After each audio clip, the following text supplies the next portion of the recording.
Why is the Baccarat third card rule so confusing? Have you ever sat down to play Baccarat and felt puzzled by the third card rule?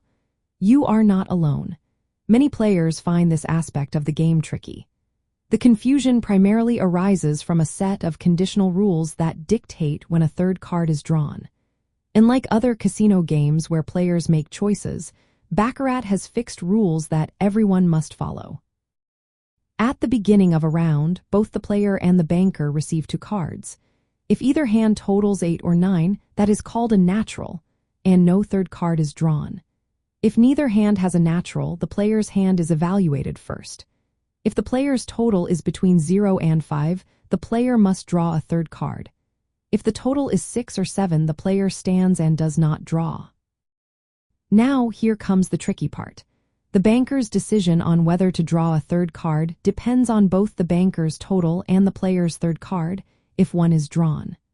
For example, if the banker's total is 2 or less, the banker always draws a third card. If the banker's total is 3, the banker draws unless the player's third card is an 8. The rules continue to get more complex. If the banker's total is 4, the banker draws if the player's third card is 2, 3, 4, 5, 6, or 7. If the banker's total is 5, the banker draws if the player's third card is 4, 5, 6, or 7. If the banker's total is 6, the banker draws if the player's third card is 6 or 7. Finally, if the banker's total is 7, the banker stands. This web of conditional rules can be overwhelming, especially for new players.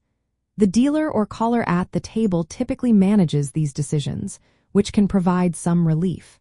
However, understanding the rules can help players appreciate the game better and feel more confident at the table.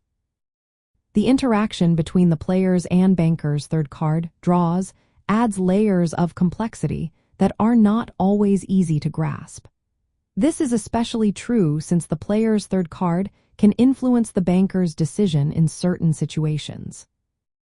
From a casino gambling perspective, these rules are designed to maintain fairness and keep the game moving. However, they can be confusing for players trying to figure out when and why a third card is drawn. In practical terms, while players do not need to memorize every detail of the third card rule, having a basic understanding can make the game more enjoyable. Knowing why certain hands receive a third card, while others do not, can enhance your overall Baccarat experience.